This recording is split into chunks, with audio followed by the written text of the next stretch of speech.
Professor César Ferraz, seu professor de História, e hoje expansão marítima europeia, Inglaterra, França e Holanda.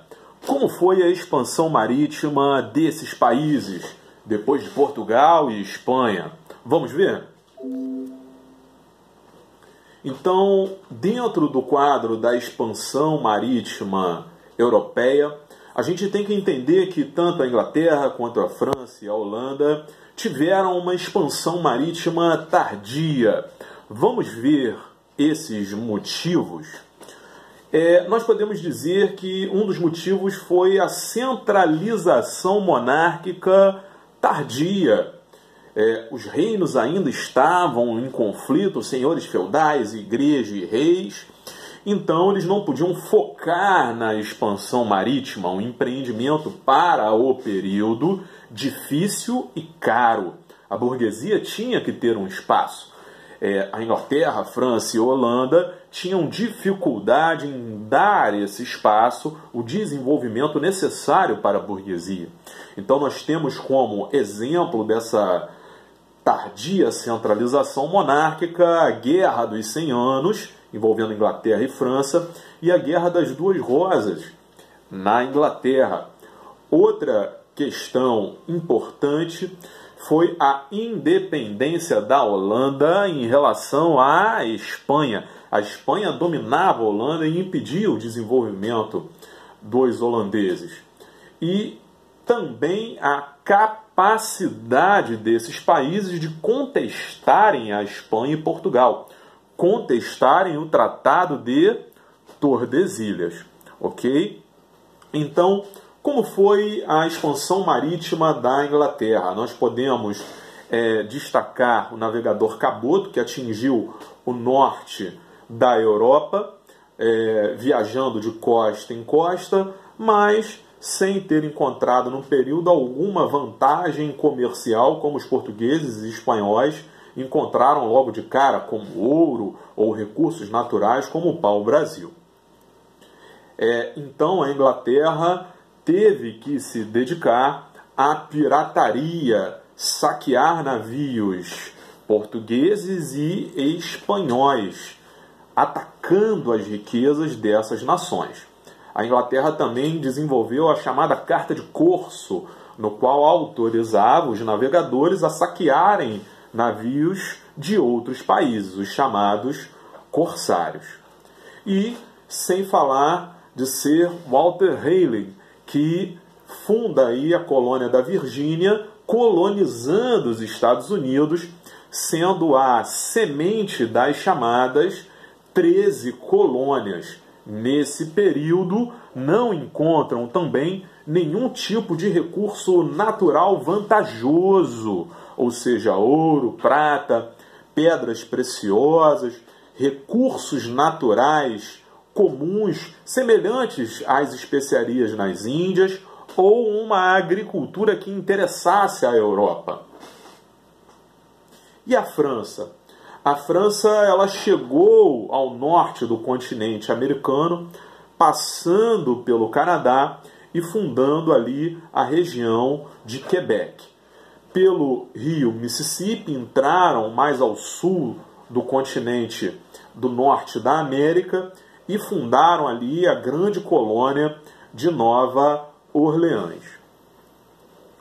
Outras ações das navegações francesas foram a pirataria, muito praticada contra os espanhóis e seus galeões cheios de ouro, ouro dos astecas, ouro e prata dos incas, lembrando as invasões francesas ao Brasil, colônia de Portugal, a França Antártica, colônia francesa aqui no Rio de Janeiro, e a França Equatorial, colônia francesa no Maranhão, ok?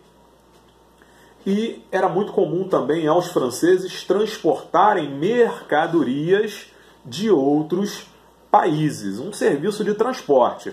O importante era lucrar com o comércio que surgia no continente americano, ok? Através da Companhia de Comércio das Índias, Companhia de Comércio das Índias Ocidentais, que atuavam aqui no continente americano, e Companhia de Comércio das Índias Orientais, que atuava no Oriente.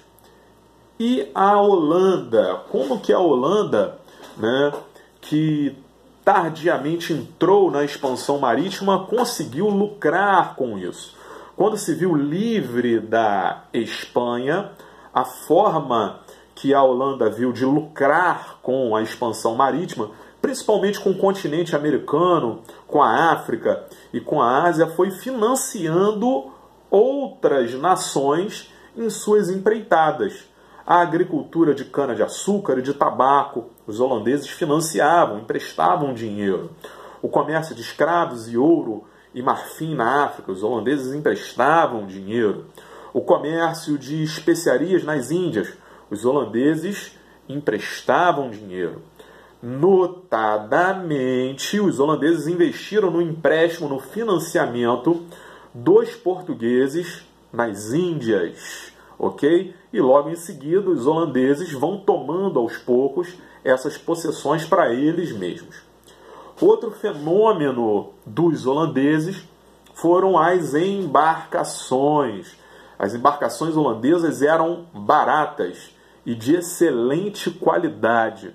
Então, aos poucos, os holandeses foram aí se tornando os navios preferidos para as navegações e o comércio ao redor do mundo, ok?